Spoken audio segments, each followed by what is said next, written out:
Streaming to over 180 countries around the world. Getting down and dirty with everything crypto. Everything crypto. And bringing your daily fix of Web3 analysis and news. Brought to you by the Crypto Magazine and your hosts, Jay Chains and Mr. Dude.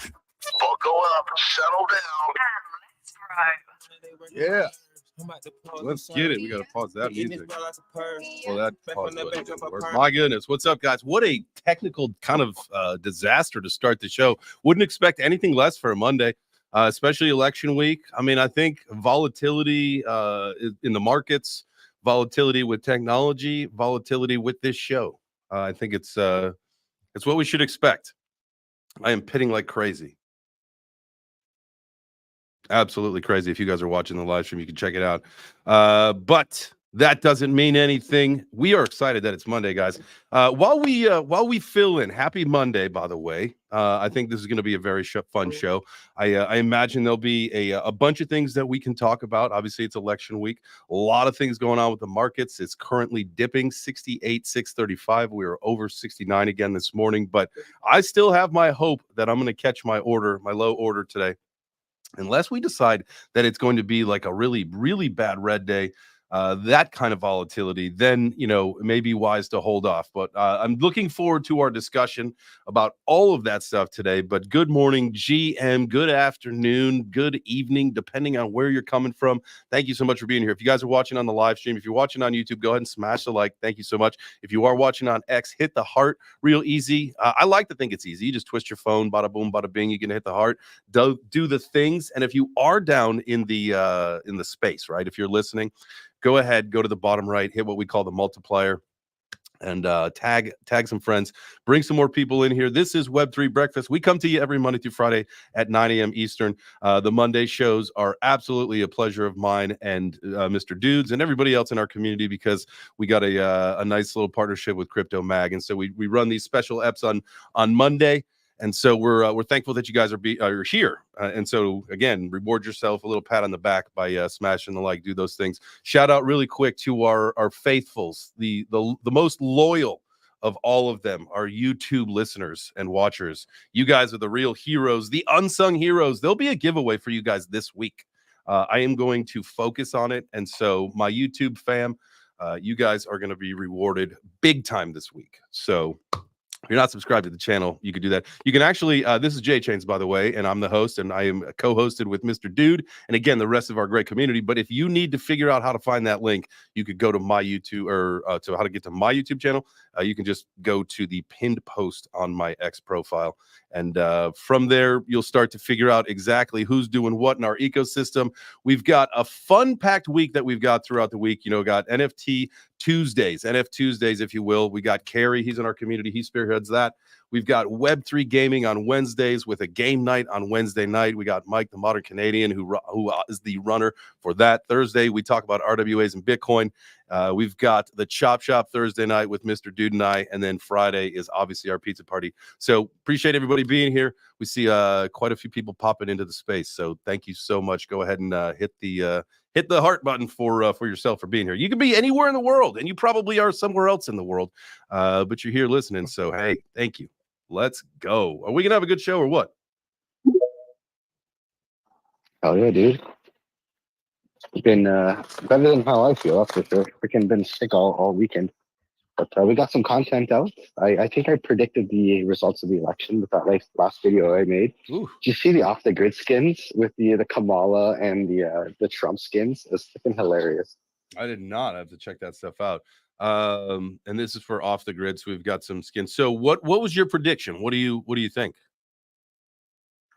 I think we're gonna have a Trump victory. Boom, just like that. There you go. Predicted. You hear it from the Canadians. The Canadian. Now, what is like? Do other Canadian? You know, it's funny. I've seen a lot of the posts, and I actually laugh so hard. And I wanted to actually do like a funny one for myself too, because I am from the U.S. But I love these people that say like, "Hey, I'm from Germany. Happen to be visiting the States. You guys don't require IDs, and so I decided to vote in your election." I thought that those are actually pretty funny to me. I don't know why it's funny that. Dude, I saw that. I saw posts on Canadians. There's like a whole group called Canadians for Trump, and they're like going across the border to go vote for Trump. I mean, like, is that like real that people can actually grab a ballot and vote with no? I mean, that's. I think certain states like don't require ID or something, but then I'm pretty sure it's most states require ID. Yeah, I mean, it's a federal election, so it should be every state, but Yeah. whatever.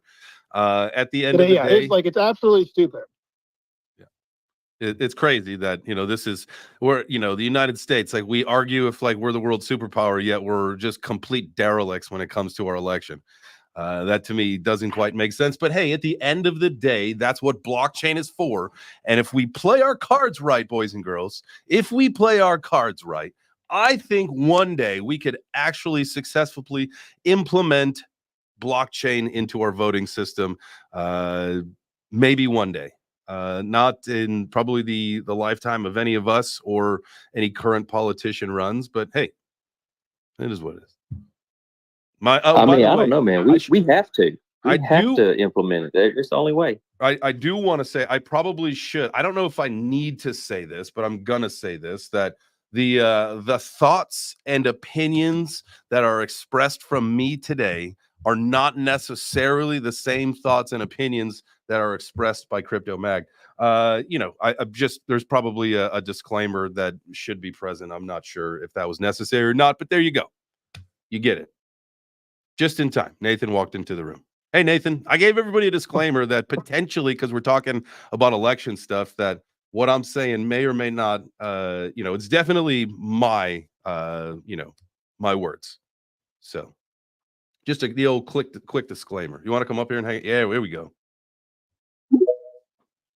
And that goes for anybody else. This is, one of the things that we do with the Web3 Breakfast is that we like to pride ourselves in that it is everybody's voice and opinion matters, right? Even if it is a difference of opinion, we're still, welcoming to anybody up to the stage. We just ask that you are respectful, especially if you are a difference of opinion type of person. But that's it. Like, that's totally cool. We're all adults here at the end of the day, and I think just navigating a civil discourse, even in a hot topic like the U.S. presidential election, I think is something we can do, we can handle, because we are grown adults, baby. Nathan. Hey. Yeah, it looks like I jumped in at the right time. Absolutely. How are you? Yeah, How no, was I your was vacation, by the way? Yeah, it was good. It was. I had a couple of emergencies, so I had to take 2 days. I had to cut it short by a couple of days. It's only 7 days away, but yeah, I was still had my finger in. Was still working and doing bits, but I had 2 days where I just said, look, I've got to get back to it. I can't be sitting here. But it was nice spending a few days with the family and the kids. They, unfortunately, in this space, as you guys know, they don't get to spend a lot of time with you, but because it takes up so much of your time in Web3. Oh. But yeah, no, it was good. Thanks for asking. It's very long overdue. But yeah, no, in regards to what you were saying, just as I joined there, I had someone message me a little while ago about one of the spaces that we've done and just said, look, why are you getting all political? You guys should stay neutral. And I said, look, ultimately, the Web3 politics is playing a huge part in Web3. As the Crypto Mag, as a publication, we need to draw attention to that. Mm. We neither publicly, I mean, I've got my own personal opinions, but as a publication, we neither support or endorse either party. We all know kind of what the best for the industry could be, but it's our opinion. Mm-hmm. But yeah, it gets a bit tricky when you start getting into politics. Yeah, it was the same with religion. Politics and religion is always going to be divisive. Mm-hmm. And you know, and it's probably a really easy way for us just to sway the conversation. And you know, what do we, as far as volatility goes, what do we expect? You know, either way, one way or the other, right? Like, because no matter, and you have to think, most of us, again, we talk about being adults. Most of us have lived through several, you know, presidents here in the United States or your respective countries, whatever happens to be, and throughout your duration, you have obviously seen both sides of the spectrum, right? And for the most part, within the exception of a few countries where things are vastly different than, you know, maybe things are here in North America or in Europe, in parts of Europe at least, you know, we've seen Democrats and Republicans. We've seen both sides, right? And so we're all doing okay still for the most part. There's a lot of, you know, social ideals that, you know, some people cling to. And I think at the end of the day, like what Nathan says is really what a lot of us feel is we are in crypto. All of us are here one way, shape, or form because we believe in what crypto is, or blockchain, or decentralization, or whatever it may be, right? The Web3 gaming, that may be what attracts you, or the pictures, or whatever, right? Whatever brought you into this space. But it's an important time for us. And, you know, we've been humbled by, and we've talked about this before, we've been humbled by several people that say, like, you know, your election doesn't decide what happens in crypto. And I firmly believe that, right? And I think that that's really important, that crypto and Bitcoin are going to go on regardless of what happens. Like, whoever becomes the president here in the United States, like, Bitcoin is still going to go up. Crypto is still going to see a bull run, right? Some things may be different, but some things won't be different. And I think, you know, that's an important thing. That's an important lesson. But at the end of the day, a pro crypto administration, maybe it guides things in a little bit easier over the next 4 years versus a little bit rocky, or, you know, we see a lot of innovation and get stifled and pushed away. So again, regardless of what happens over the next several days, guys, crypto is still going to go. We're still going to have a bull run. We're still going to be Giga Chad millionaires. Some of you nerds are going to get girlfriends, which I'm super excited for you. Some of you won't, because you'll fumble the bag like you will with crypto. That's just what happens. But some of you, I'm really excited, because I know what this means for most of you is that, like, you get to move out of mom's basement. You get like maybe like a first car. It'll be like a Lamborghini or something, you know, like a Ferrari or whatever. Something stupid. Yeah. You know, and then you're going to get Something like stupid, so like that a the giga hot next bear run, girlfriend. you're back in your mom's basement. Yeah, but just don't fumble the bag, because in 4 years you'll be back saying, Mom, Dad, fumbled the bag. I tell you, my first car, yeah, this blows my mind. We was talking about this the other day, kind of first car. And I was talking to a few guys in their 20s, go, yeah, my first car was this. How do you get that as your first car? And again, it all is dead down to crypto. They earn a bit of money. My first car cost me £300. I wrote it off in 2 weeks. But it would, you go, well, that's the industry we're in. It is life changing. Like £300. I knew very few people that had a car worth any more than £1,000 when I first started driving. Mm-hmm. Yeah, dude, my first car. Let's see. I turned 16 in what? 82, 16, whatever that was. Like 1998, right? 1998. My first car, I believe, was a 92 Geo Prism. Called it the 9 Deuce Prizach. And we, like, in shop class, I was in, like, you know, autos class at that point, and we, like, chopped off the exhaust system and made it so loud, like obnoxiously loud. We had so much fun with the 9 Deuce. Same thing. Spent, like, you know, my parents, I don't remember what it was, but it was, you know, they weren't expensive cars back then. That was not the thing. But now, again, these guys for their first cars are going to get Lamborghinis and Teslas and all sorts of cool stuff. I'm really excited for you guys. The bull run's happening. Soon too. Nah, forget that. I had an 82 Camaro, man. $1,500. Nice. That's all I needed. T-tops, bright blue. I stripped it down. There wasn't nothing but seats and a radio in that thing. I was getting ready to soup it up, and then a dude T-boned me. Oh, darn it.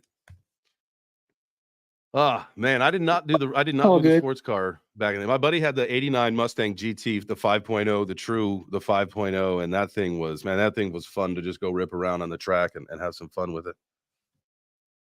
Yeah, those were really cool cars. Big time in the drag racing scene. I think the first decent car I got, I was about 19, 20, and I bought a 2-liter twin cam 16 valve Toyota Celica. You know, with the flip up lights. Oh yeah. It was a 1987. I felt like the man in that thing. Vroom, vroom, vroom. You guys remember remember the seatbelts that would like go from the front to the back? They'd be like the strangler. You'd be like, ah! The automatic seatbelt. Yeah. Oh man, those were the days. I see a I used to see at a local gas station just turning the headlights on and off, and you go up, then down, just so everyone knew I'd flip up lights. I'm like, yeah, look at my cool car. I had when I was like my senior year summer into my freshman year in college, I think I got a Talon, an Eagle Talon. I thought the Mitsubishi Eclipse was a little gay, a little girly, so I got the Eagle Talon instead, and that's the one that I had my system in. But the one thing that I wish that it did have, but it didn't, was those flip up lights, because I thought that was like, if you had flip up lights back then, man, shit was badass. That was the thing. I can't believe you just brought up a Talon, man. One of my best friends in grade school, dad had one, and I was like, that's the coolest shit ever. Dude, it was so cool. It was way better than the Mitsubishi Eclipse. Although, in retrospect, I think the Eclipse was better. But I mean, this thing had the dual overhead cam, and this thing was great. And I had a JL Audio 12 with a Rockford Fosgate, like a jillion watt amp or whatever it was. This thing, man, I used to love just bumping in that little thing, like rattle the mirror right off. What? Those are the I remember bouncing shoes on top of my truck, man. Being stupid with speakers. I wish I had my hearing back now. So what do we think is going to happen tomorrow with the market after the election? Well, I feel like it's kind of like, I feel like a safe assumption is that if we have a huge dump today, I feel like we don't have a worse dump tomorrow. But I just, like, if I'm someone who's unsure, and maybe I'm not American, maybe I'm not like pro either side, right? Where I'm like, oh, I'm so certain this person's going to win. It could make sense for people to sell a bunch today, hoping that it goes down tomorrow either way, and then they buy back in. It's just, like, I don't know, because I don't trade. It's like it's really hard, but it makes sense with so much uncertainty. You know, one site says Harris, one site says Trump, blah blah blah, right? Depending on where you're reading, where it's like, well, I can cash out now if I'm up 5-10 grand, and then if it drops 10 grand, then I can buy back in and get more. But it's tough. I think what I would say, my advice throughout all of this was, if you are a spot position person, just sit on it. It could happen so fast that it's not worth doing anything. Don't change anything if you're a spot person, if you're just sitting on your bags. If you're a trader beware, man. It's going to be volatile, but I think, that's the whole point, is that there's a lot of money to be made when there is a lot of volatility, right? When you have those big moves. And so, if you're patient, you're setting the things that you got to do to be the trader that you are. Again, there's no strategy, I think, that's unanimous or universal between one person and the other, right? Like, everybody kind of does things a little different. Everybody's got a little bit of time differently in the market, or a different perspective. You may be a little bit more bullish. You may be a little bit more bearish. You may still have that PTSD that you're trying to shake off because of the bear market. You know what I mean? Like, there's a lot of factors that are going to go into like your different trading style. And so that whole thing, man, there's really no advice that you could give anybody for that. But as far as advice for spot positions, just hodl, baby. Just hodl, because it's going up irregardless of what happens over the next week. Matty J, what's up, fam? I love this space. It's so well run. I like the topic, because I think if Harris gets in, it's going to turbo dump, but kind of briefly. I think it'd be a good opportunity to buy if Harris gets in, and the market. I think the market will absolutely dump hard if Harris wins, but it'll only be temporary.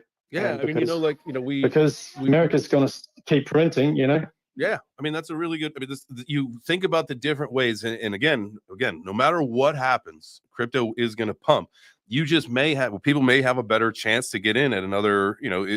We call these catalysts, or sometimes, depending on the severity, black swans, right? Where we see a big shift in the market one way or the other. and potentially you could see a big sell-off. But I think that it would be very, very fast. And that's why I said, if you're a spot person, don't do anything, because it's going to be a fast move. It's going to be hot and heavy, and then it's going to continue to move forward, because again, we've got to think, and this is like you got to think about like XRP in this whole thing, right? Like XRP says they don't care about the SEC because what they're doing is larger, right? You know, they've got access to the rest of the world, which if the US is not, if they're not going to play ball with XRP doesn't care, because the rest of the world and where the rest of the world is taking blockchain and crypto is much farther and faster than what we've got here. So like Brad said, like, I don't care what the SEC says. Like, first off, they're going to beat it. We all know that. And that's fine. And the appeal, whenever, I think what they got, till January 15th or 25th now to like finalize their stuff. If I'm not mistaken, we can get to that in a little bit. But Hash, I know you got your hand up. What's up, brother? What's up? I think hedging, this is like actually where hedging comes in. If you're one of those people who is American, you really believe either Trump or Harris is going to win, you have a conviction whether the market is going to go up or down, do the opposite. Just a little bit. just counter trade yourself. Just in case you're wrong. It's not even counter trading, it's hedging. That's what hedge, in my mind, that's the simplest explanation of hedging, right? Like, you're pretty sure that price is going to go up. But if it does go down, and this can be both for spot traders and for leverage traders, whoever you are, have some money on this. If you think the price is going to go up, have some money on the side, put in some spot positions at some places that you'd be happy with buying Bitcoin, 65,000, 62,000, 58,000. If the price is going to go up, who cares? You're not going to fill those positions. It's not going to matter. But at the same time, if you're wrong, you're going to be really happy that you have those spot positions in. You're not going to have to think about it, because Jay Chains is right. It's going to be so fucking fast that you're not going to be able to catch the wick unless you're literally sitting there watching it happen, and even then you might miss it. Now, as far as the leverage side goes, same thing. If you're in a long position expecting that, hey, Trump's going to win, we're going to fucking Valhalla, okay, well, maybe put a little short position in. Maybe. You know, put a nice, healthy stop loss of, like, I don't know, 30%, 20%, whatever you're comfortable with. But if the market goes down, at least you're going to win on one side of the trade, which again limits your upside, sure, but it also limits your downside. So I would say that this is like when markets are really volatile and you're not trying to, again, make a lot of money off the volatility and or lose a lot of money off the volatility, because although, yes, it's a huge opportunity to make money, it's also a huge opportunity to lose money. So I would say being conservative, not as a voter, although, hey, up to you, is, for me, what I like to do. So I'm going to be able to sit back, not look at the chart, and know that, hey, if we go to 58, I'm going to fill a position. And if we go to 75, I'm going to close the position on leverage. And hey, if we go to 65, I'm going to buy a Bitcoin. God, I wish. And if we go to 75, well, then great, my Bitcoins are worth more money. I think that it's, again, hedging, conservative play is what's best for me. If you want to go and be a hyper gambler, hey, the next 2 days are for you. Yeah, that's a fact. And speaking of, I do just want to bring up a little information, just for the gamblers and some of the degens, and just the curious. I did just open up Polymarket presidential election winner 2024. You got 3.1 billion. That's with a B. $3.1 billion in volume on Polymarket. Currently, you've got Trump sitting at 58.7 and Kamala Harris sitting at 41.3. So, like, for example, you talk about hedging a bet. Say you wanted to go long with your crypto bag account, right, in your normal trading account, and because you're fully expecting something. All right, cool. Well, say you decided to put in $100 on Polymarket that Kamala Harris would win as just a hedge, and we're just going to put in $100 right now as just the example, right? But you would win 241. So say something like that did happen, you could put in a little money on the side to see what happens there, but still have your leverage long going in case things absolutely rip. That's a good idea. See, I'm thinking like it doesn't matter what party wins. They're both parties are going to print the money regardless. So the underlying fact is we're going to print. But what I'm looking actually towards is the actual rate cut this week. I think the 6th and 7th is the potential rate cut, and we're looking at maybe a 0.5 rate cut, and that's directly going to lead to a pump. It's just a matter of when. I think early in the month we could have a dump, which kind of is what we've been having a little bit. But if you look on the daily trend, we're still on a clear uptrend. So I think maybe mid to late November we might just continue going up in this trend. I mean, at the end of the day, like that's one thing you have to. I love that you said that, Mike, because you have to, when in doubt, you zoom out, right? And you say like, "Oh man, things are kind of crazy right now." But if you do look at the chart and say you go on a weekly, right? You go all the way back to. Let's take a look at this because it's actually we're into 2023, still kind of going up. Right. And so I'd have to take a look at the chart because this is a perpetual futures chart that I'm looking over on TradingView right now. But I mean, like if you look at the weekly and you put a line from, early 2023 to where we are now, like we're way up. Like we're way up. We're like from, what is this chart that I'm looking at particularly starts in October of 2022. The Bitcoin price was 20,000. Now we did see it drop down into the teens, right? Towards the tail end of 2022. But all right, let's use that as our metric. From the tail end of 2022, we were in the teens to now we're touching almost 70,000, almost at all-time high. When in doubt, zoom out, guys. Things are on the way up. That is fucking crazy. Like from the standpoint of like, obviously we all like are here daily, right? So we literally live it daily. Mm-hmm. It is wild that Bitcoin has gone up $50,000 a Bitcoin. And we as like a collective crypto community panic. Yeah, I got PTSD and like, year after year, Bitcoin's just like crushing it. Go ahead. Hey, what's up, my guy? This William. Yo, what's up, dude? What's up, Mr. Marauder? Yeah, man. I just saw the show on YouTube, man. I just wanted to stop by and say, hey, I also agree with everything everyone's saying. In all honesty, the only things I'm really looking at are what Canadian said, that the Fed rate cut, as well as the M2 money supply chart. So if you just type in M2 money supply in Google, you'll see it pop up on the St. Louis Fed and website. It's basically the Federal Reserve research site. And it's going up, man. They're printing more money. More money's getting back in the system. Means all assets are going to pump. If you're holding cash, if you're holding too much cash, you're not going to be in a good position. So, just saying. Be wary of that for sure. The elections, the election I feel like will matter in the short term. Just like we talked about, we might have a crazy pump or we might have a crazy dip, depending on who wins. But in the end, regardless of who wins, we're going sky high for sure. Darn right, man. I love that we're all we're bullish, right? Now, does anybody, I talk about kind of still having that PTSD as a trader, right? Like where you're like, it's going to dip at some point. Is everybody shaking off? Are we starting to shake off the bear market vibes and we're really starting to feel bullish? But it's going to dip regardless, right? Like it's never always, I think that's the thing is we are all seasoned people where it's let's just say it rips to 100,000 and then it goes back to 95,000. That's still a dip. Right. And some people will be like, oh, it's crashing. But it's no, it's it can't, people are going to sell and make money. So it's going to go down. Does it stay down for a week, a month, whatever? It goes back up. Whatever, right? Yeah, I mean, and for anyone who understands monetary policy too, monetary and fiscal policy, you hope for dips. You pray for dips. I pray for dips all the time. I'm if Bitcoin went down to 40K, I'd be oh my God, thank the Lord. I can buy it at 40K now. Holy crap. It's on sale because I don't what scares me is holding on to too much cash. That literally terrifies me. Right. Because your cash actually it doesn't go down per se, but what you are able to buy with it decreases.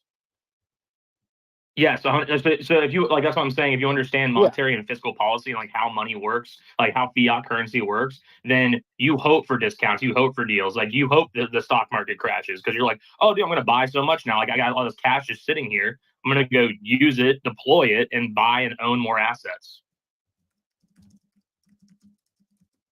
See, the way I look at money is I look at money like energy, right? Money's energy. Energy cannot be destroyed. It can only be transformed. So you move your money in and out of things. Right now, I think crypto is the best bet. It's the best, fastest horse in the race to get mass as much capital as possible. But soon it's not going to be we're going to be at the end of the bull market, by the end of 2025, maybe 2026. And then, then you're going to want to sell, get into cash, and follow the business cycle and maybe put into something else, another venture that's going to, yield you more return until it's time to be back in crypto again. Right. And the key like takeaway from what you said is being in cash for a little amount of time as possible before like cashing it out and putting it into an investment, or cashing it out and putting it back into crypto. Yeah, you got to keep moving your money. Again, there's multiple different investments, different income streams. So, there's times to be in certain markets and times not to be, right? So I mean, dude, the timing the market's so hard though. Like, you hear the famous Warren Buffett quote, like, don't like, what is it? Time in the market is like more effective than timing the market, right? Sure. So like, in my opinion, it shouldn't really matter where you buy necessarily. Just buy consistently and believe in that thing and have conviction in it. Like, I started buying Bitcoin like years ago, and I literally started dumping like $10 a week into it because that's all I could afford at the time, But then obviously I ramped up my purchasing, my amounts bought and whatnot over time. But like even that small tiny amount of money, like even $5 a week, $10 a week, it adds up and makes a difference. I just worry for people that don't have any investments because they get screwed over. Everyone who's just saving their cash, or people who are living paycheck to paycheck, they're the ones that get screwed over. And so they can't necessarily time the market. So they should be going in and just finding these, like, maybe they believe in the S&P 500. Cool. Like, buy into that on a regular basis, regardless of is it down today? Is it up? Like, don't trade it. Right. You're going to waste so much time and so much money trying to trade stuff, trying to time things. Yeah. Compound interest is the eighth wonder of the world. Yeah, 100%, man. Something we should also be thinking about when you're talking about sitting on cash. Look at, I think recently, if I'm not mistaken, there was some articles and some headlines and some ruckus about Warren Buffett sitting on, potentially like a quarter or more than that, $250 billion worth of cash. Just got out of a lot of his positions. Very interesting that someone like him would shift a lot of cash. Now, I do expect a lot of volatility probably in the standard financial markets as well. But let's see, Matty J, you got your hand up, brother. What do you got to say?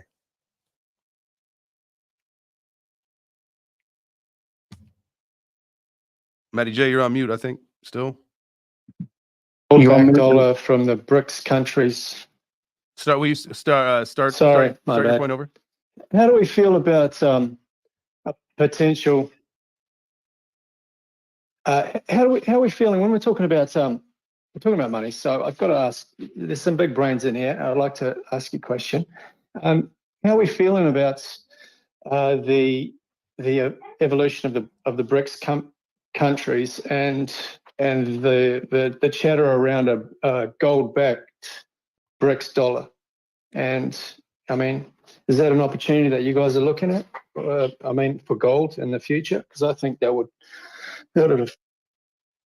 Well, unfortunately, BRICS. Yeah, I'm American, so BRICS is trying to de-dollarize the world. So, the thing is that you do have to see is there is a lot of support. I believe, again, somebody can fact check me on some of these statistics that I give out. I try to just go off the cuff. I don't want to like stall too much, but like it's something like 150 something countries out of 195 countries. It may be even more than that are participating or have interest in participating in the BRICS system. It's a lot of countries that we've been sanctioning. It's a lot of countries that we've treated like shit. It's a lot of countries that are sick and tired of having to deal with that kind of stuff. And so, they come together and create their own solution. We'll see what happens. I mean, I think ultimately, if the BRICS dollar again has backing with Bitcoin and gold, and that becomes a success, no matter what the United States is trying to accomplish, we would have to do something very similar. And you see Trump and Kennedy both at the convention in Nashville talked about the strategic reserve of Bitcoin. Kind of saving what we've got. Who knows if that's actually going to be something that they do. What the entire plan is, moving forward with that, but it's going to be react and adapt, or you don't survive this new economic system. I believe the United States has gone to war over less. Yeah. Like, let's not forget that. Like, the global monetary system being taken from the biggest military power in the world is not something that is going to just happen. The military industrial complex won't allow it, right? Yeah, and America's the largest bag holder of Bitcoin. So if BRICS is just like, well, we're going to use Bitcoin, America's just like, okay, cool. We're your biggest bag holder, Floor that shit.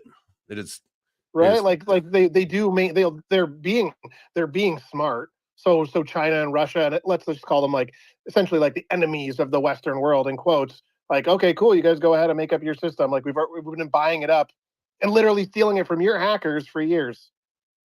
I think we've also got to understand, and I think a lot of people make this misconception, is there are a lot of countries that are interested in becoming part of BRICS that are allies of the UK, allies of the US. I think people just assume, oh, like it's a block of our enemies. It's really not. And any decisions that will be made there, obviously that will be taken into account. How will this affect our allies if we go down this route or that route? They're not all kind of enemies of like Western nations.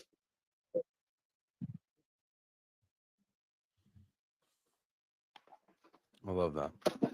That was a conversation killer. No, no, I No, was you're totally looking- right. Like I think that's the big thing is who over 40 have expressed interest.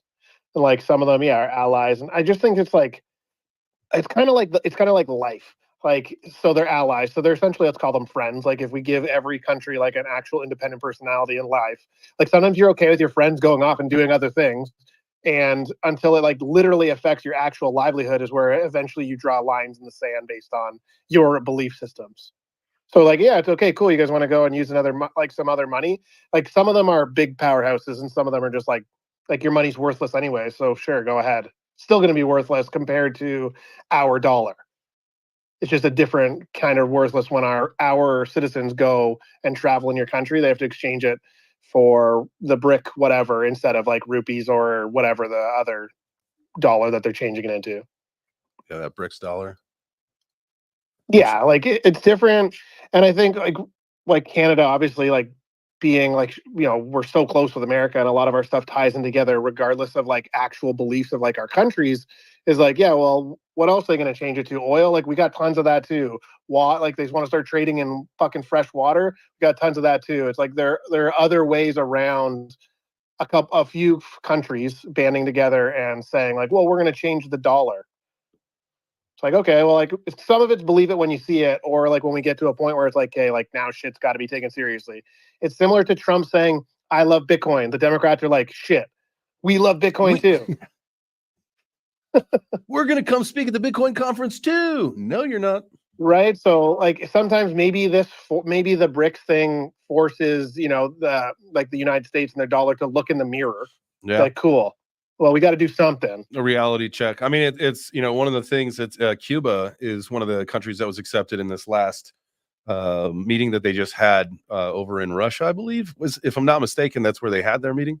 Yeah, Kazan, Russia in October. So this last month. So 13 new partner countries were accepted. So you got Algeria, Belarus, Bolivia, Cuba, Indonesia, Kazakhstan, Malaysia, Nigeria, Thailand, Turkey, Uganda, Uzbekistan, and Vietnam.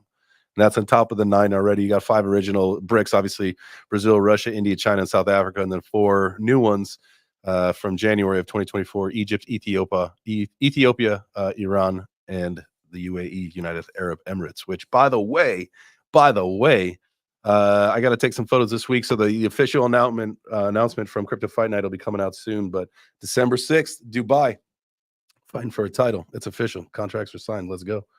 William, go for it, brother. Just real quickly, I just thought of something pretty funny. I was just thinking like, okay, how do these BRICS nations like, you know, like how do these meetings go? How do they acquire these new members? And I was just like wondering if like they had like this like catchy like one-liner, and it's like, yeah, come get bricked up. Come get bricked up with us, guys. Let's all be bricked up. Let's go. What's their motto? Yeah, it's a good one. I think, you know, and as far as the merch goes at the conference at the end, everybody's shirts, they say, you know, I got bricked up at the conference and all I got was this t-shirt. And yes. And it's just like they take the Air Jordan symbol and then he's like holding a brick. It's just like Brick City, baby. We're bricked up. Let's go, boys. Yeah, can you imagine like Putin and like who is the like Jin, like the Chinese leader? There's some beach like, let's go, buddy, bricked up, let's go, bricks on 3, 1, 2, 3, bricks. Yeah, everybody gets onto like a huddle on the stage. Instead of suits, they're all wearing athletic clothes. I mean, that'd be more like a Web3 activity, right? That would be actually a Web3 conference if they're all in like those like same color Kappa suits. Tracksuits. We'll get them some tracksuits, some conference tracksuits. I'm a big fan of tracksuits. I don't know about you guys. I love the versatility. You could like with a tracksuit, literally you've got 3 outfits in one, right? You've got the tracksuit as an outfit. You've got the pants with a different top, and you got the top with different pants. I mean, literally one tracksuit gets you 3 outfits. How amazing is that? That's like the perfect travel companion. Now the order, That's good. the order in which you wear them, that's going to be tough because people will probably suspect at some point that you have worn the same thing in just 3 different ways, 3 days in a row. As long as you change your underwear, you're good. That's what I call being bricked up right there, boys. There you go. There's some conference lessons for you. Bring a tracksuit. Oh man, I'll tell you what. I know the chop shop's like well over, but we didn't get a chance to talk about it because we kind of got into business right away.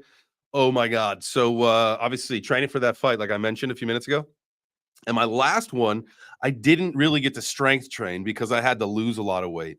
And so I really didn't get to lift a lot. And so yesterday was a big lifting day for me. I woke up, I couldn't even straighten my arms. Like I was like one of those guys that would like walk down the hallway and be like, "Where's the gym?" Like that was me, just like normal, because my arms wouldn't bend because they were so sore. So I am feeling a little bit better now. I've got some dumbbells here. So I was doing some curls before, trying to get that lactic acid moving, right? Whew. What do you guys know? Has anybody got some tools and tricks? Get rid of that lactic acid. Ice bath. Dude, yeah, ice baths or Epsom salts, man. That's how I heal myself after like soccer games and whatnot. Epsom salt, not a grandma. All right, Mike. Hey man, whatever works. I am. Hey, bath salts work pretty well too. Just try some bath salts. Okay. Yeah, he's gonna be running down the street fucking naked. Just like so Jay Chain's had sore muscles, but he turned into a zombie. Uh-oh. No. Local man in Atlanta is running down the street naked. I'm not Mr. Dude, okay? Not Florida man. Yeah. Not Corey, Florida man. Georgia man headlines are not. Hey, whoa. I'm Florida man. Corey's the backup Florida man. Sounds right. I've never seen you put makeup on and look dressed like a clown because you're a Jaguars fan, though.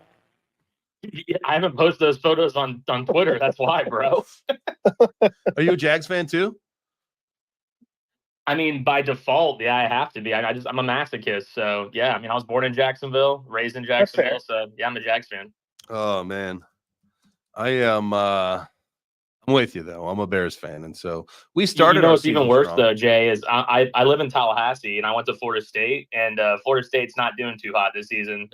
It's tough. It's tough. Double timing it on 2 bad teams right now. It's terrible. Damn. I don't do college. I'm off the college sauce for football. I'm just same thing, a masochist. I'm a Bears fan. Nothing I can do. I can't get it out of my blood. I'm not as like cool as a Patriots fan as Mr. Dude that, we win dynasties and championships. It's a lot easier to be a fan of a winning team. Yeah. Sometimes it's hard when everybody hates you, right? All you have is your championships to console you. You just sit there and count your rings. Yeah, my fake rings.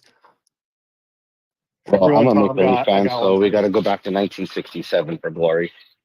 Yeah, exactly. Yeah, being a Leafs fan is hard. I can imagine. I'm about being a Hawks fan. masochist. We had a recent kind of a major run with the Hawks, so I'm satisfied. As far as hockey goes, for the rest of my life, I'm good. I'm good. Like I was there. Yeah, see, that's fair. Yeah, exactly. That's what it's kind of like. I like being a Patriots fan. Like I like them when Drew Bledsoe and then Tom. Like you just accept that. Like, hey, like you can't win all the time, and you have the opportunity to have like the greatest player from a sport on your team, and then they're gone, and like, all right, got to take our lumps. This is the crazy thing about sports, though. It's pretty cool. Like, you can have all the skill in the world, but like everything's got to, like, that year you're gonna win a championship. Everything's got to go your way. Like, good calls and stuff like that. Like look at when the Raptors won the NBA title. I think it's called the Larry Brown, right? You had that Kawhi shot. Larry And you had, O'Brien. like, good refs, and then you got injuries with Golden State and how everything kind of just went their way. And it's funny, like any sport. That's why I love sports, right? Because like you get to the finals and it doesn't matter who's the best, because if someone has a bad call, it can change the whole game, or an injury or something like that. I'll tell you what, man, it literally is the exact, you were basically speaking a metaphor for a crypto bull run, which we are about ready to experience, right? Like, no matter what we do, no matter what, and now there's going to be coins that are not going to perform as well as the market will, right? But at the end of the day, all that, and this is my bring it back moment so we can talk about crypto again and the bull run. And I think, we're talking pre-election crypto market moves and all that stuff, not necessarily talking about the election, but I think, when we bring it back to crypto and we talk about the bull run and maybe some best practices of what people can be doing over the course of the next several weeks, depending on if it's starting to take profits, if we think that, you want to be scaling into bigger positions, scale out of certain positions you have, or say you're believing in the NFT system, you want to get out of the coins. So again, you want to scale out of your positions and start getting into your NFTs. Somebody was talking to me about that recently, in using the Bored Apes as the example. And I do kind of believe that when the NFT ecosystem does come back, when this does become that full circle moment, that there will be certain collections that are going to rise back up. And Yuga, whether they've lost their way or they'll refine it or whatever, I think the Bored Apes, because of just the premier collection that it was, the psychology behind it, I think we'll see that go up. But, what do you guys think about that kind of stuff, like moving into, 2025? Because before we know it, right, obviously November just started, and the way that time is moving on us now, 2024 is going to be over in no time, and we'll be here 2025. The bull run will be kicked off. We'll all be, giga Chad millionaires again. And again, some of y'all get girlfriends, all that kind of stuff. But what are some of your best strategies for taking your wealth? Because remember, it's easy to make money in a bull run. It's hard to keep it. So what are going to be some of your best strategies moving forward? Obviously you've got weeks, maybe months, potentially up to a year before you really have to worry about this. But part of winning is having a plan. So, what are some of our best practices? I think Matty J, you had your hand up first, and then we'll swing it on over to Mike.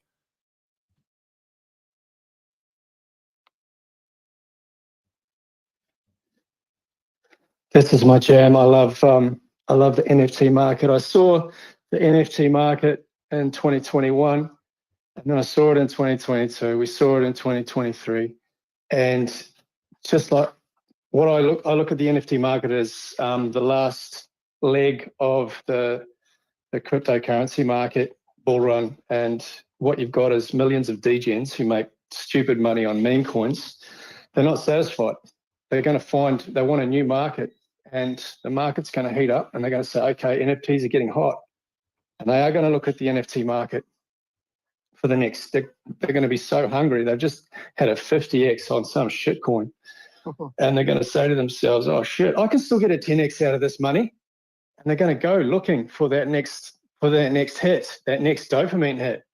And they're going to find, and some of them are going to find it, and they're going to put it on X, and they're going to say, look at this fucking thing. I just bought a Bored Ape and I sold it for an extra $50,000 in the space of 2 hours.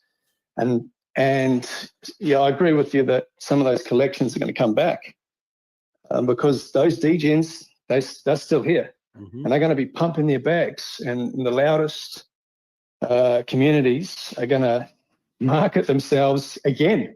I mean, they're going to say, oh, look what we did. We're cool. We're still cool. We're still here. I'm a motherfucker. I'm still cool. Yeah, 100%. Absolutely. Like, or an ape or whatever. Here's the deal. Same with but you've got another level. Go ahead. You've got another level. You've got another level to the NFT market, and that's historical NFTs. The rocks. The rocks. Yeah. From like the early Bitcoin collections and all those things that have gone dormant during the bear market. Like the punks. Punks are cheap. Have you seen the price of punks? I thought those things are going to be a forever investment like a Bitcoin. They're never going to fade. They don't. I think you and I have a When I say cheap, what are they sounds like worth? you've got 100 grand? I think that's cheap. You're going to see these OG.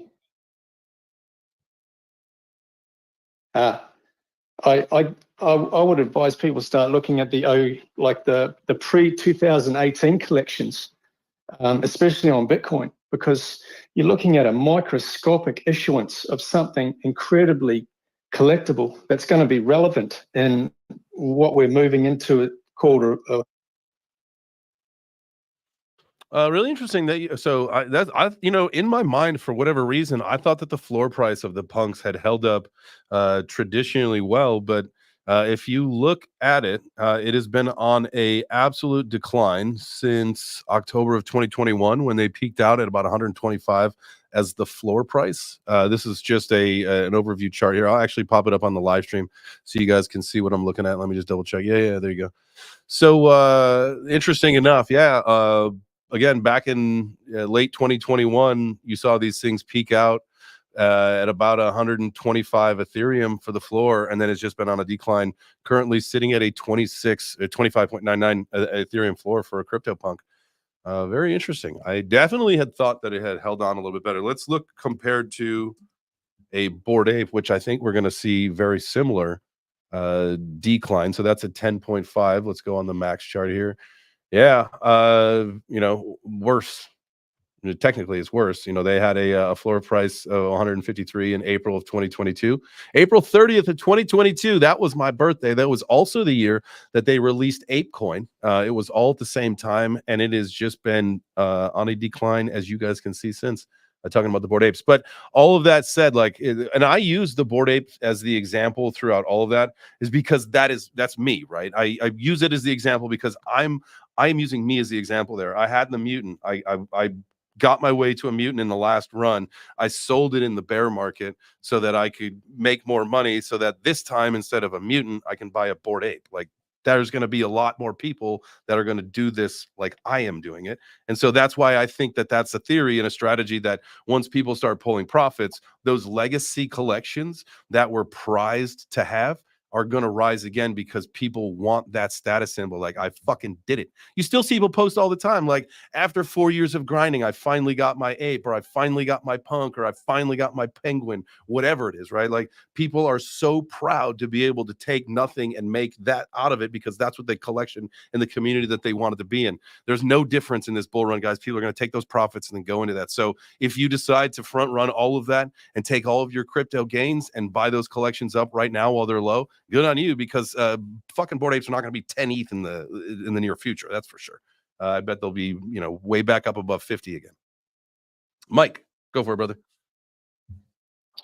Yeah, when we're talking about NFTs, you guys are just talking about NFT art, but gaming NFTs and assets in games, they've been thriving. I think the narrative right now is gaming is really strong, and the NFT assets in games have been on a bull run since last March. They've been doing very, very well. I'm renting my assets for $100 a month.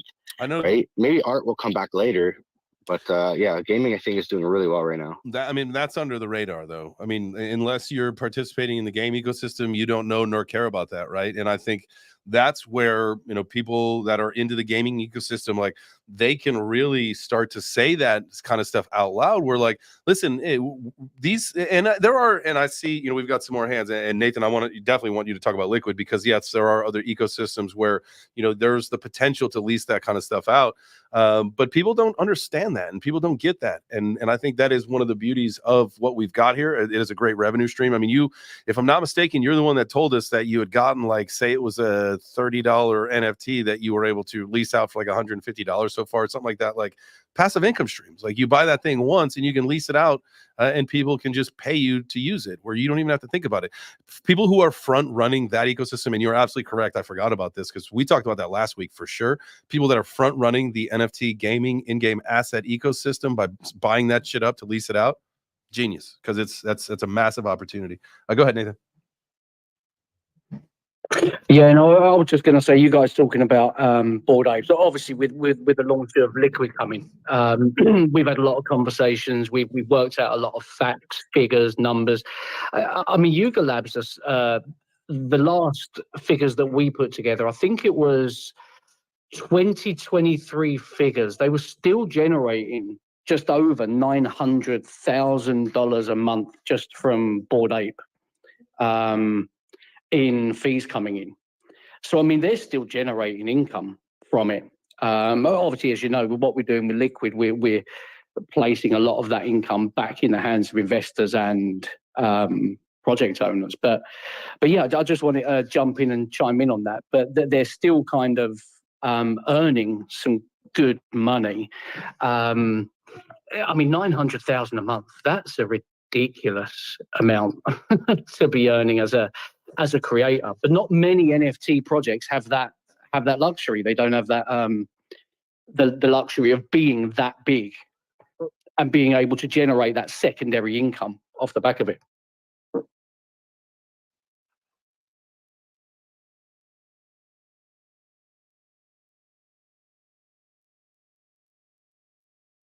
Oh, have I died?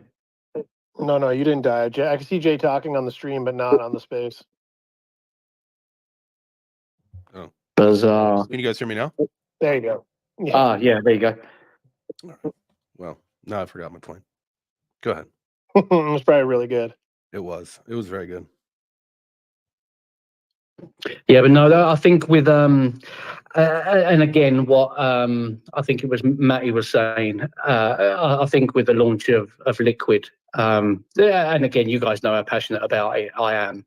I really think this is gonna. I think the platform in itself will give a resurgence to NFTs, and I completely agree with the gaming side. We're speaking to a lot of gaming companies at the moment. I think there's a lot of eyes on gaming NFTs at the moment, and I know quite a few things that are being built out there at the minute.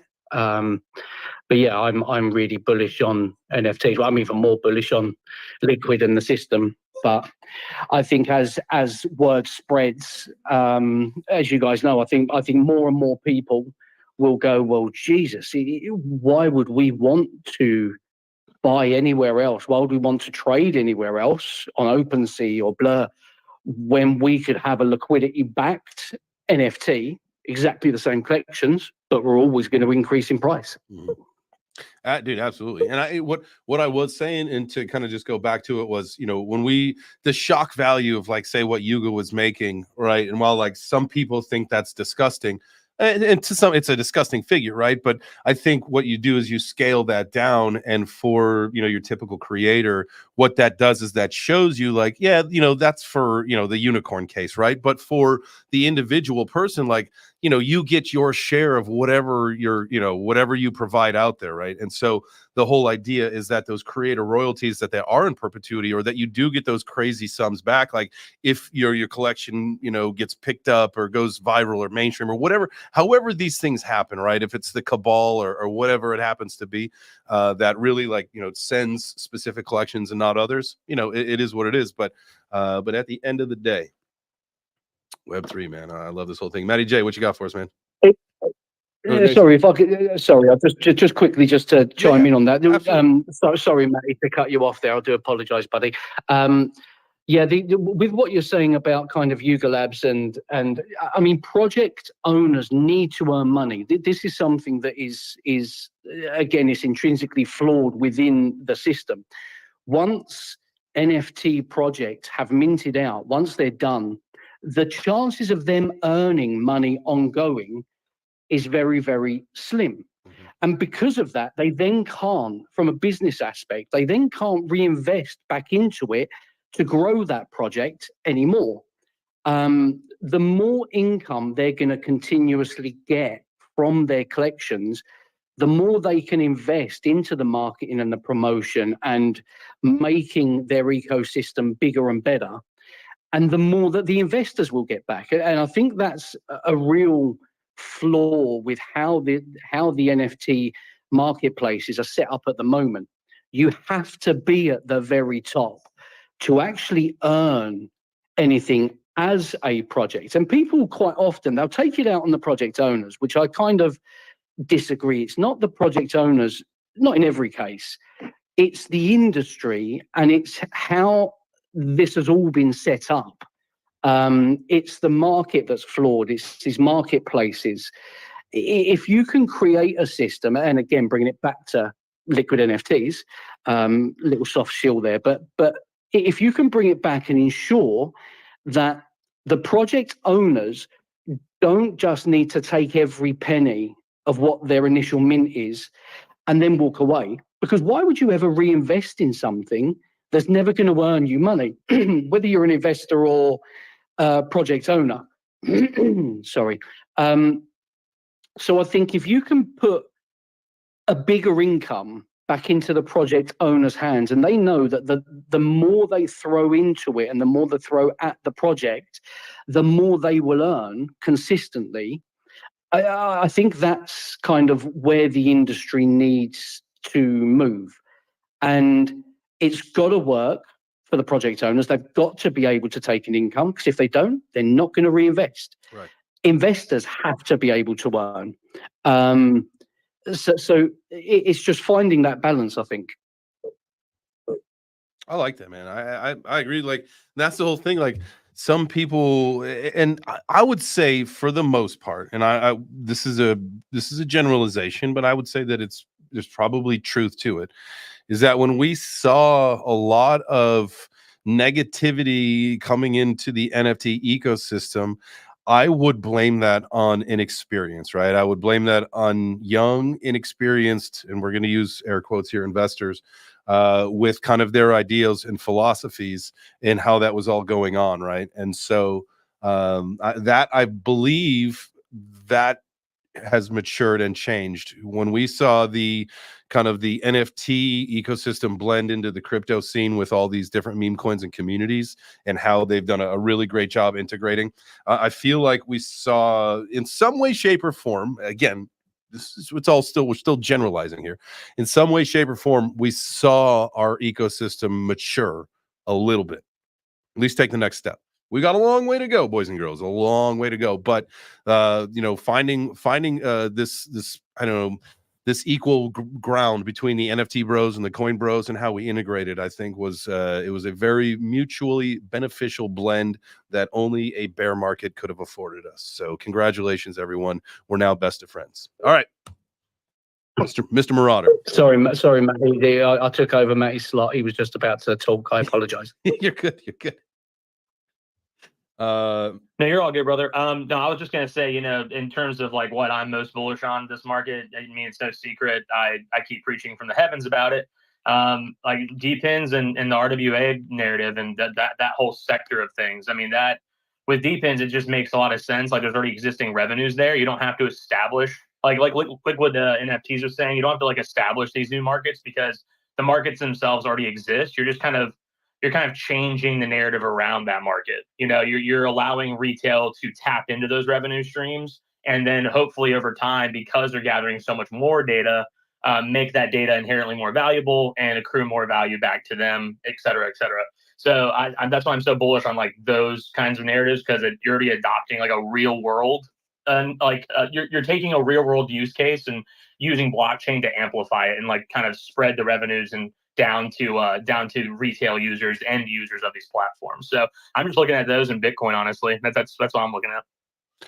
I like that. I'm with you, right? Like, I feel like everybody should, instead of, and this is, personal strategy, but I feel like it's probably something that we could talk about a little bit more too, especially as the week goes on. But, and why I think it's been great to really segment our show throughout the week with different topics is, it's really, they're each their own investment category, right? And so, like, in my opinion, I want to take just the best from each one. Like, I don't need to overly dilute or diversify myself in any one particular realm, because what's the point? And I know hedging your bet, I get that. But if you understand, if you do your research, like, let's take, for instance, let's say, and there's obviously some issues with Ondo, and we've got a big unlock coming in January, but knowing who they surround themselves with and knowing that where this potential is going in the RWA ecosystem, like, that's a great choice to be your horse in the RWA, race. And then in gaming, right? I don't know. You got IMX, even though they got their Wells notice, you got Beam, you got a lot of other, ecosystems in the gaming space. For me, like I think IMX has probably got the best future. We'll see what happens.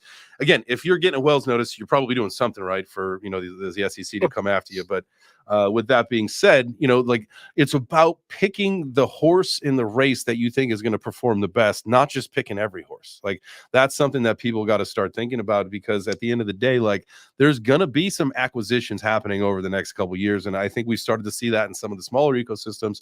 And so don't overly diversify yourself as you start to explore these new realms. Like if you've got more than a large percentage of your bag in meme coins, come on, buddy.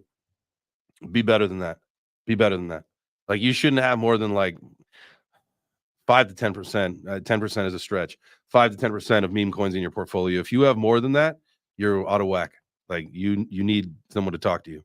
I promise you, because you're not going to perform well in this bull run. And so a blind squirrel finds a nut, as they say. But at the end of the day, like that's going to be few and far between. So scale yourself out of some of those meme coins and get in some high market cap coins that are going to perform well. Look at the top 50. Matty J, I know you had your hand up, and then we're going to swing it out over to Neil.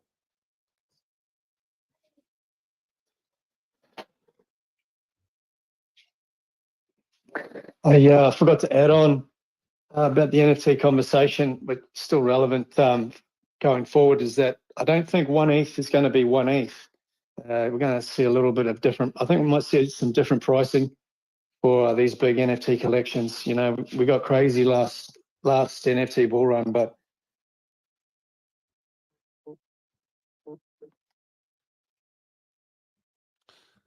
I'm right there with you, Neil. Neil, you had your hand up too. What's up, brother?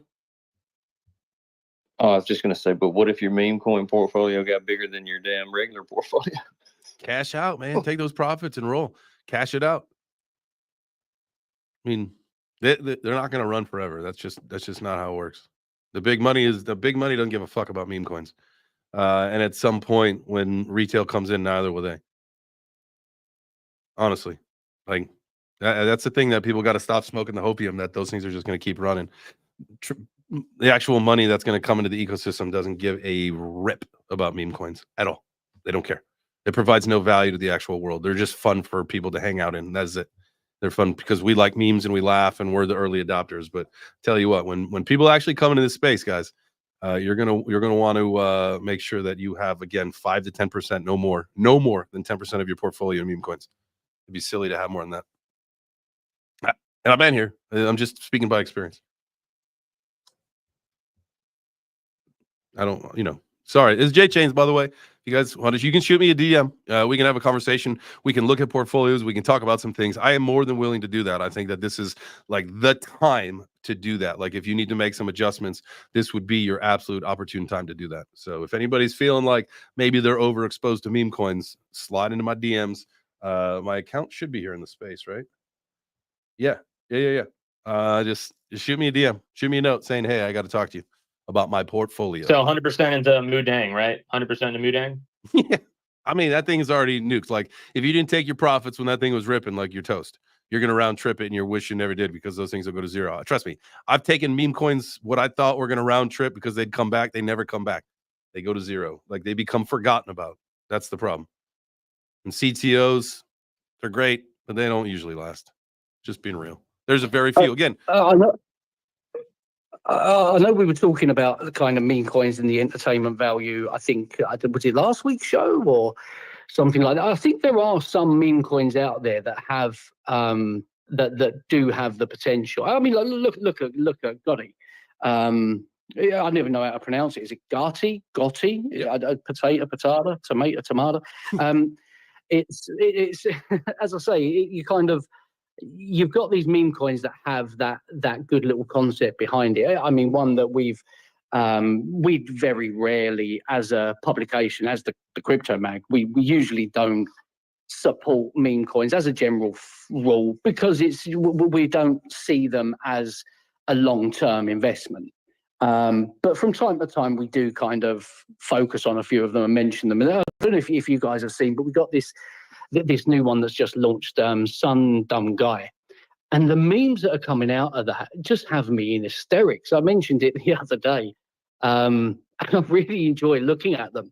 Every now and again, I'll go through the Twitter account just to see if there's any more really funny ones. And it's like I said to you, they're using that the old Chinese proverbs, and turn them into memes. But it's like, I think I said before, it's like man who goes to bed with itchy bum wakes up with stinky finger.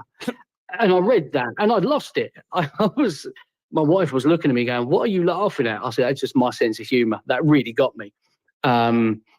So, I mean, I think there are a few meme tokens out there that do have the potential to go, but as a general rule of thumb, you're going to see that pump followed by a dump, and it's really hard for them to get back off of that floor again, off of that dump.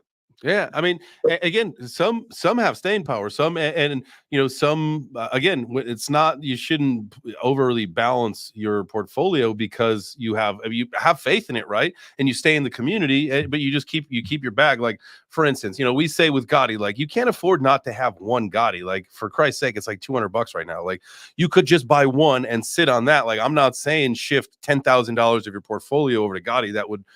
Do you have the potential to make $1 gazillion? Absolutely, you would. Absolutely. But is that what you need to bank on? No, not at all. Like, you buy the one or two or, you know, maybe five so that you could be in the table or whatever. But like, that's it. Like, you buy what you need so that you could be part of the community. But it's now time to really start thinking like, what's gonna be long term for you. Like, how, like, do you want to win this cycle? Or are you just here to have fun? It really depends. Some people are just here for the memes and have fun. Maybe you're fine with your job. You don't want anything different with your life, and that is A-okay. And there's some people that are looking for an absolute change. And I can just tell you, it's your strategy is what's going to either change your life or keep you where you're at. And that's it. And it's listen, there is no shame to the game. Everybody is here for a different reason. Everybody's here for a different rhyme, and that is A-okay. The important thing is that you are here. Right? That you are here in crypto and that you are participating and you are having a good time. And that's all that matters at the end of the day. So, Matty J.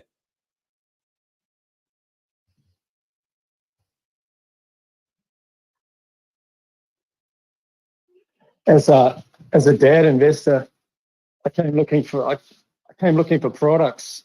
I don't think I even knew what a meme was in 2017 when I was an XRP maxi.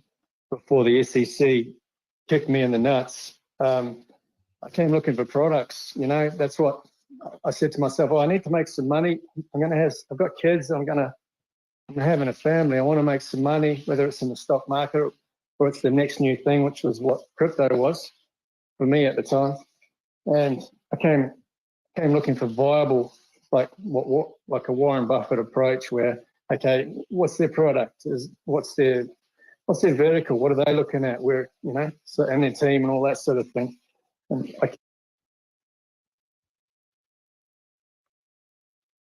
Did he just shrug?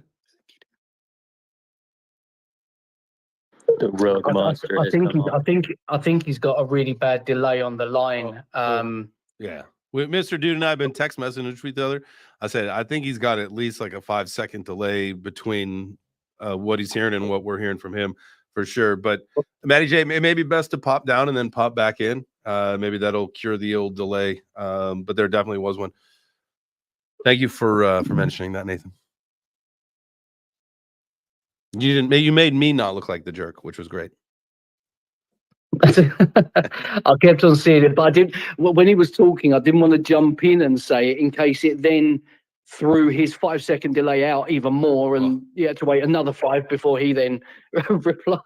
Oh, and as the actual, so I've told you guys this before. So as the actual host of a show, there is a slight delay between what you have with your speaker panel, and then there is an even longer delay than what your audience has from everyone else, right? And so that was Maddie and I have been actually facing this challenge of this delay the entire show, where I kept talking over him with this delay. So hopefully when he comes back, we've got this thing cured right as we get towards the tail end of the show, which by the way,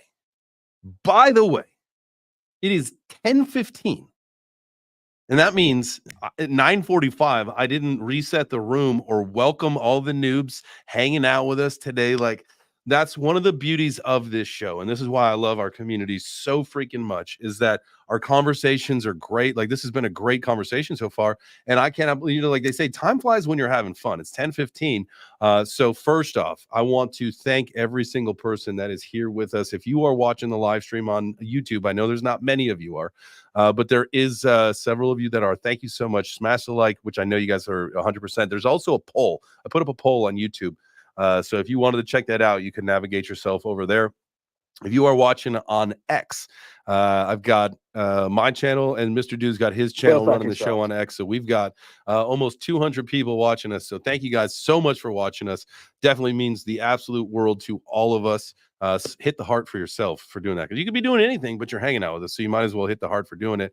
And then if you are in the space, if you are here in the space, and you want to chat, raise your hand. Just be respectful. But if you're just sitting in the crowd, you're like, damn, these guys, this is cool. This is your first time here. All you got to do is repost the space out, tag some of your friends, come back tomorrow at 9 a.m. And again, if you do want to come up, hang out, all you got to do is raise your hand. We'll bring you on up here, because that's the point. If you've got something to say about something that we've been talking about, even if you want to take us back to the beginning, you can do that. A-okay with me. Okay, you know what, at the beginning we were talking about, like, markets and, you know, the Harris and Trump election, like, percentages and whatnot.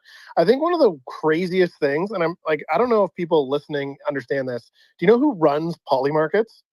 Like, it is a Polygon, like, ecosystem. It is wild that Polymarkets is so fucking popular, but no one seems to equate the fact that it is Polygon.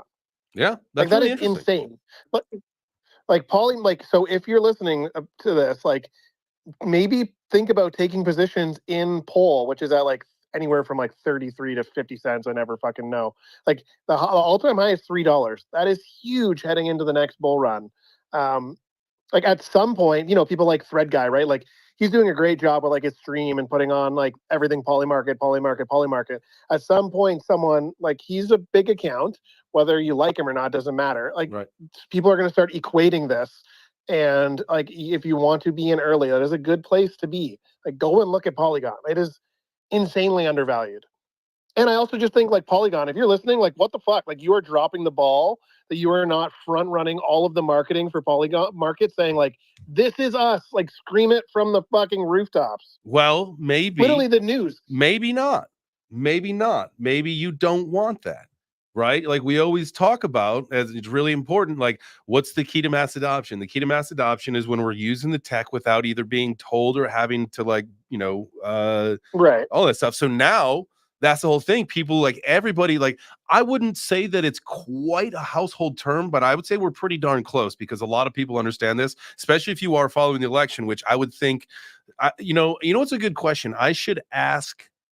There's probably a few people that are really paying attention to the election that I could ask if they have heard of the Polymarket or the betting site, right? Because that would be a good indicator if it's becoming more of like a household term, or at least they understand what it is. And then you could be like, well, do you know that it has anything to do with blockchain? They'd be like, no, I have no idea. That's a key right there. Right, like Theo Vaughn was in his interview with JD Vance. Like, they actually pulled up the Polymarket site. That's funny. I like his when he asked JD, when he told do the two of them know it? Oh, go ahead. Like, do the two of them know that it's Polygon, right? Like, that's a perfect example of, like, they're talking about it, and like, mainstream is using it. You see it on news clips and whatnot, where they use the actual chart as like a Kamala versus Trump. Like, here's what's going on, and 50%, whatever, right? Like, no one seems to know. And so you're right on that one point, but Polygon is then dropping the ball, like, in our sphere. Like, they should be telling all the crypto nerds, yo, guys, this is fucking us. Like, you guys are always shitting on Polygon, and look what we've delivered, and you guys idiots are using it and don't even know. That's that. Now that brings up a good point. That is probably a message that needs to be telegraphed, saying, hey, listen, like, buy some Pol. I mean, look, we got probably the one thing that's touching all of the mainstream right now in some way, shape, or form. Not all of it, but you guys get it.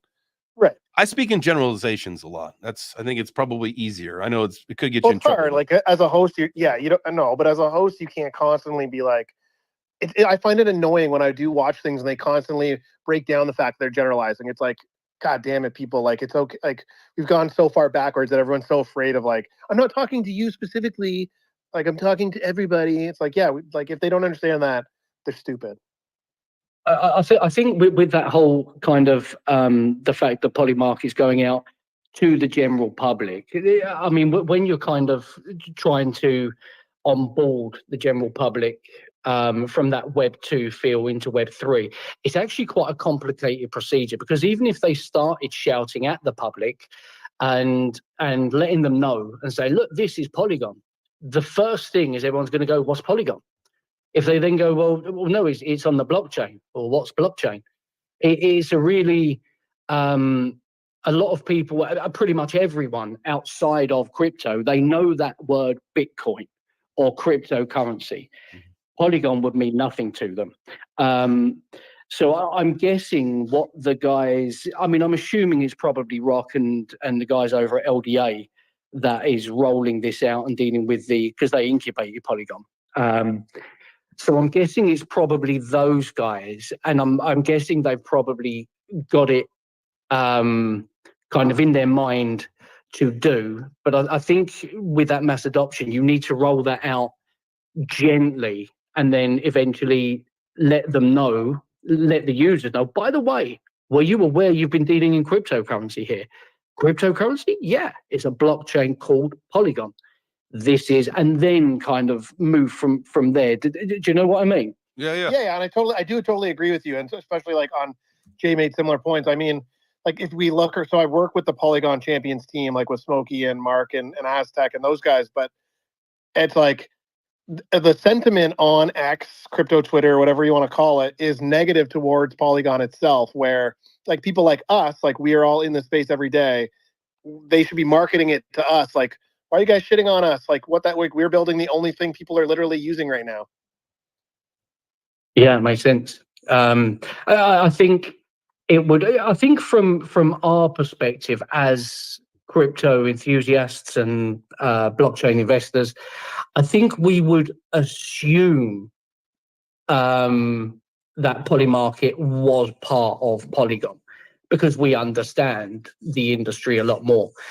I think even if you try to explain to newbies and people that aren't in the crypto sector, oh, by the way, did you know this is crypto based? Totally. They're like, what the hell is I just think they're going to go, what's Polygon? What's a blockchain? It just kind of goes right over their head.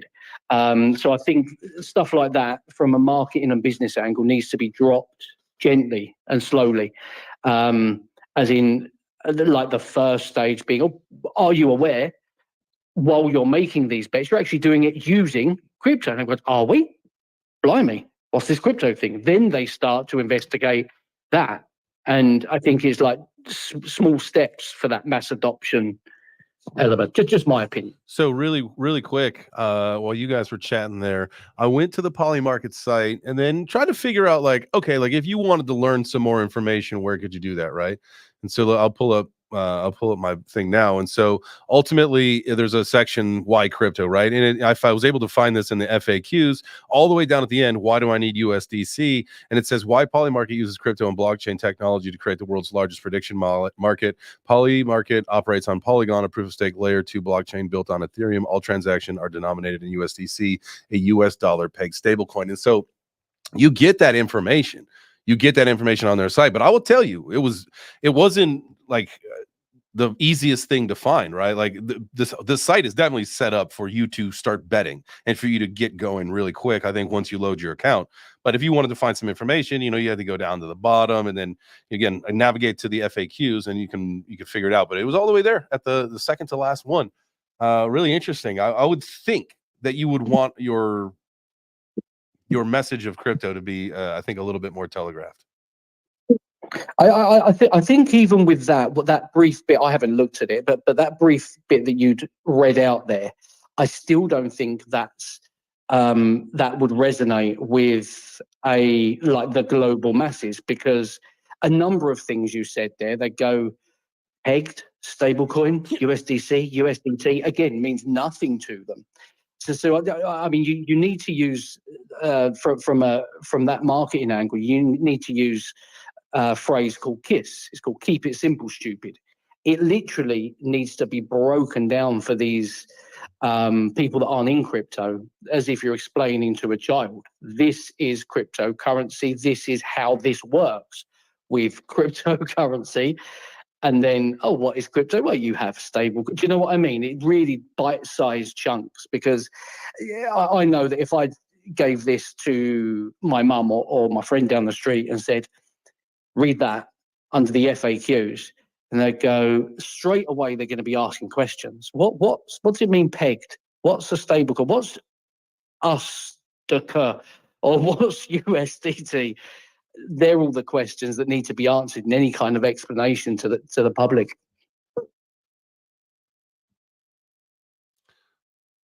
I like that. Sorry, I was just getting a screenshot of something.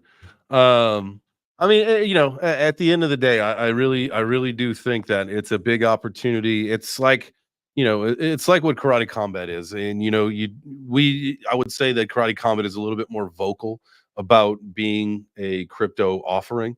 Polymarket, probably, or Polygon could take the reins on some marketing. I think that would help some, I wouldn't say damage control of what it is, but I think anytime that you do the rebrand, right? They did the token ticker rebrand. You've got an opportunity to do like a full massive marketing campaign.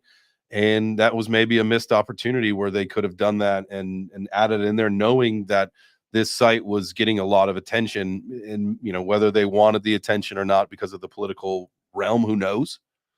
Maybe afterward, maybe when we get to the Super Bowl, they'll put a big of a marketing push on it. Maybe that's more of a crowd that they want. I don't know. Maybe it all depends on the I Democrat. also just like publicly push for a job, so I'm sure if they're listening, that's just like I'm just building my resume. Maybe we could have a follow-up interview with Sandy. We've already had him in the mag once. We featured him on the front cover. Maybe we can have another interview with him and pose a few questions to him. There you go. Set it up. Dubai in December. Yeah, let's do it. Maybe we can get him into the spaces to answer, to have a chat about Polygon. Do it live, and we'll bring it in the mag. Love it. I think that'd be a fantastic idea. If you guys want to see that happen, make sure you hit the heart. Make sure that you repost the space out. Make sure you let everybody know that you love this collaboration between the Crypto Magazine and the Web3 Breakfast, because it is crypto's best magazine and best publication by far. And Web3 Breakfast is crypto's best morning show by far. And so it was just a natural collaboration. So the number one thing you can do to show your support, make sure you like the videos, make sure you like the spaces, do all that kind of stuff. And we sure do freaking appreciate it. I appreciate every single one of you hanging out with us today. Man, this was fun. It was a good conversation. We didn't run the political show like probably everybody thought we would. There's a lot of clickbait in the title just to get some folks in here. Seems like it worked. But at the end of the day, it is a big week for crypto, guys. And at the end of the day, regardless of what happens, we're going to be A-okay. Your crypto bags are still going to pump, so don't worry. Don't worry. It's all about what you do in your personal life. That is the most important thing, right? And that's why we talk about consistency. It's key. Just do as best you can to improve every single day. 1%. Sometimes it's not going to work. Sometimes you do more than that. Average it out. Just be consistent. Show up. Show up every single day. That's all you can do. Speaking of tomorrow, show up tomorrow, 9 a.m. Eastern over on the Web3 Breakfast account. We're back over there Tuesday through Friday. I will be back at 4 p.m. Eastern today for the J Chains Crypto Show. You can find that on my account. It'll be on my X and YouTube. So look forward to seeing you there. What other offerings do we got throughout the day? Anybody that's up on the stage got anything going on that they want to mention before we head on out for the day? Speak now or forever hold your peace. All right. That's it. Ciao for now, friends. You are dismissed from class 1 minute early.